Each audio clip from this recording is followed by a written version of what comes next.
नमस्कार दोस्तों, ASP news के डिजिटल पैनल आपके अपने Facebook page, YouTube channel Amrish Baliyan पर आप सबका हार्दिक स्वागत है, अभिनंदन है। उत्तर प्रदेश के पूर्व मुख्यमंत्री बाबू नारायण सिंह जी की बरसी पर आज उनके फार्म नसीरपुर में बड़ी राजनीतिक हस्तियां भी पहुंची और हजारों की तादाद में उनके चाहने वाले भी यहाँ पहुंचे। और चूंकि अभी लोकसभा मीरापुर के निवर्तमान विधायक अब बिजनौर सांसद बन चुके हैं चंदन चौहान जी, तो बड़ी रस्साकसी चल रही है टिकट को लेकर भी, और क्या समीकरण मीरापुर विधानसभा में बन रहे हैं उसको लेकर भी राजनीतिक गलियारों में बड़ी चर्चाएं हैं। तो चंदन चौहान जी से बेहतर मीरापुर के बारे में कौन बता सकता है। तो चंदन भाई, पहले तो बाबू नारायण सिंह जी को आज हजारों लोग पहुंचे याद करने के लिए, और आप उनकी तीसरी पीढ़ी में आते हैं। उनकी जो राजनीतिक ज़मीन थी उसको भी उपजाऊ कर रहे हैं, आगे बढ़ा रहे हैं उनकी विरासत को। क्या कहना चाहेंगे? देखिए, बड़ी जिम्मेदारी है, बड़ी चुनौती है, जिसे प्रत्येक दिन प्रत्येक क्षण दिमाग में रखते हुए हमारा पूरा परिवार और मैं खुद और हमारे क्षेत्र की सम्मानित जनता भी यही उम्मीद करती है कि क्षेत्र में बाबू नारायण सिंह जी जैसा ही कोई जनप्रतिनिधि मिले और उनकी ही जो शांति की, प्यार की, जोड़ने की राजनीति थी, विकास की राजनीति थी, तरक्की की राजनीति थी, उसे जीवित रखने का काम मीरापुर विधानसभा पे हो। उसी क्रम में मैं परिवार में तीसरी पीढ़ी में हूँ। धन्यवाद देता हूँ अपने नेता जयंत चौधरी जी का, उन्होंने मौका दिया, अवसर दिया सेवा करने का, अपने पूर्वजों के ठियों पे जाने का, उनका आशीर्वाद लेने का, उनकी सेवा करने का। आज 37वीं पुण्यतिथि है, नम आँखों से हम उन्हें याद करते हैं और वादा करते हैं उनके प्रत्येक किए गए कार्यों को आगे अमली जामा पहनाएंगे और आने वाले समय में हम सब मिलके अपने नेता जयंत चौधरी जी और चौधरी चरण सिंह जी की नीतियों को आगे बढ़ाने का काम करेंगे।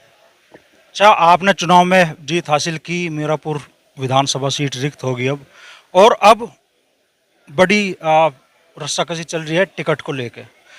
तो आपकी पार्टी से भी बड़ी तादाद में दावेदार है, भारतीय जनता पार्टी से भी कई दावेदार सामने आ रहे हैं, और अब बीजेपी के दावेदार तो ये भी उम्मीद करने लगे हैं या कहने लगे हैं कि भाई ये सीट भाजपा के कोटे में आनी चाहिए। पहले तो ये बता दीजिए भाई, सीट किस कोटे में रहेगी? देखिए, कोटा चाहे आरएलडी का हो चाहे भाजपा का हो, कोई अलग नहीं है। कोटा एनडीए का है और प्रत्येक बंदा, कार्यकर्ता जो एनडीए से जुड़ा हुआ है, वो 10 की 10 उपचुनाव की सीटों पे मेहनत करके अपने सीट जिताने का काम करेगा। और ये तो कहा आपने रस्साकसी की, जहाँ तक बात बताई, ये स्वर्गीय चौधरी चरण सिंह जी की भूमि है। यहाँ चौधरी चरण सिंह जी को मानने वाले लोग हैं और ये तो अच्छी बात है प्रतिस्पर्धा होना।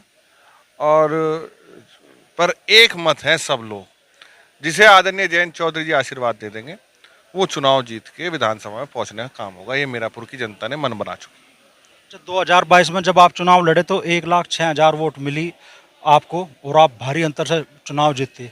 अब 2 साल के अंतराल पर जब लोकसभा चुनाव हुए तो जो आपको मत मिले वो संख्या रहेगी 72,000। ये जो करीब 34,000 वोट घटे हैं, तो क्या चुनाव में ये मुश्किल खड़ी नहीं कर देंगे आरएलडी बीजेपी गठबंधन के लिए? देखिए, ये आकलन ही मीडिया बंधुओं का गलत होता है। कोई सेट फॉर्मूला नहीं है। हर चुनाव एक चुनाव से अलग होता है। अलग गठबंधन होते हैं, अलग मुद्दे होते हैं, अलग प्रत्याशी होते हैं, अलग परिस्थितियां होती हैं। मैं ये गारंटी नहीं दे सकता, या कोई भी नहीं दे सकता, जितने राजनीतिक व्यक्ति हैं, कि जो 1987 में वोट पड़ी थी वो 1989 में पड़ी हो, 1989 में पड़ी हो, 1996 में पड़ी हो। तो ये जो 2022 में पड़ी हो 2024 में नहीं पड़ने की, और 2024 में पड़ेगी वो 2027 में नहीं पड़ने की। तो ये आकलन ही आप लोगों का गलत है। बात ये होती है कि किन मुद्दों पे चुनाव हो रहा है। वो मुद्दे अलग थे 2022 के, 2024 के मुद्दे अलग हैं। पर मैं एक विश्वास दिलाता हूँ, चुनाव प्रत्येक बूथ और प्रत्येक जाति धर्म की वोट से स्वीकार्यता से जीता जाता है, और उसमें प्रत्येक प्रत्याशी को प्रयास करना चाहिए कि उसकी स्वीकार्यता हर गांव में, हर बूथ पे और हर बिरादरी में होनी चाहिए, हर धर्म में होनी चाहिए। तो मुझे आशा है कि इस बार भी हम एंड ऑफ द डे, आखिरी में सिर्फ जीत या हार काउंट होती है और कुछ नहीं होता। अच्छा, बड़ी तादाद में दावेदार सामने हैं, आपको क्या लगता है भाई किस किस की दावेदारी मजबूत है या किसका टिकट फाइनल होने जा रहा है? मैंने तो आपके चैनल के माध्यम से सभी मजबूत दावेदारों का पहले ही बताया। आप भी मजबूत थे और मैंने देखा पहले भी इंटरव्यू में, अब तो लोग आपका भी नाम कई जगह चला रहे हैं। और आपने मुझे थे लगा दे, आप भी मजबूत थे। नहीं, आपसे भी क्या पता, और आगे और अच्छे यहाँ भाई बैठे हैं मेरे, सब ये कुछ कह देंगे। पर सभी दावेदार बहुत जिम्मेदार हैं, पॉलिटिकल हैं, और सब एक मत में तैयार हैं। जो भारतीय जनता पार्टी और राष्ट्रीय लोकदल का नेतृत्व तय कर देगा, उसे सब मिलके चुनाव जिताने का काम करेंगे।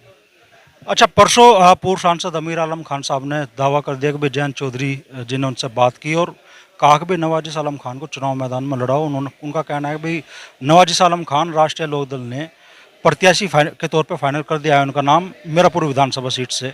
आप क्या कहना चाहेंगे? जिसे जयंत चौधरी जी कह देंगे, उसे चुनाव लड़ा देंगे। राष्ट्रीय लोकदल भारतीय जनता पार्टी के कार्यकर्ता सब मिलके, एक राय मिलके, और उसमें कोई कहने की बात ही नहीं है। जिसे आदरणीय चौधरी साहब का आदेश हो जाएगा, आशीर्वाद मिल जाएगा, वो चुनाव जीत के जाएगा। मैंने पहले भी कहा। नवाजिश आलम खान जी के टिकट पर आप मोहर मारने की स्थिति में है नहीं आज? नहीं, मैं तो बहुत सामान्य कार्यकर्ता हूँ भाई साहब। गलत व्यक्ति से गलत प्रश्न पूछ रहे हैं आप। मैं किसी को टिकट दिलाने की स्थिति में हुई नहीं। मैं तो खुद मांगता हूँ। आपको पता, आपने भी पहले यहीं बैठ के, इसी पेड़ के नीचे बैठ के आपने टिकट मांगा था, आपके चैनल के माध्यम से मांगा था, वहाँ मिला था। और अब भी मैं आदरणीय जयंत चौधरी जी का अनुशासित सिपाही हूँ, और पूरी बाबू नारायण सिंह जी की विरासत चौधरी चरण सिंह जी की नीतियों को बढ़ाने के लिए काम करेंगी। मैं ये आपके चैनल से जिम्मेदारी से कहता हूँ। तो उनके टिकट को लेकर कोई जानकारी आपको कोई जानकारी मिली, कुछ कंफर्मेशन मिली? न्यूज़ से ज़्यादा किसी के पास नहीं है। एएसबी न्यूज़ के पास सबसे ज़्यादा जानकारी है। तो लगभग इसी जगह और बाबू नारायण सिंह जी की बरसी पे पिछले साल हमने इंटरव्यू लिया था, दावा किया था चंदन चौहान जी ने यहीं से टिकट का और जीत का भी। और आज एक बार फिर से, हालांकि नवाजिश आलम खान का टिकट फाइनल हुआ है या नहीं हुआ है, उस पर वो कुछ स्पष्ट बोलने के लिए तैयार नहीं है। ये जरूर कह रहे हैं कि भाई चौधरी जयंत सिंह जी जिसे टिकट देंगे उसे ही चुनाव जिताया जाएगा, और दावा कर रहे हैं कि मीरापुर विधानसभा क्षेत्र में एक बार फिर से आरएलडी की जीत होगी।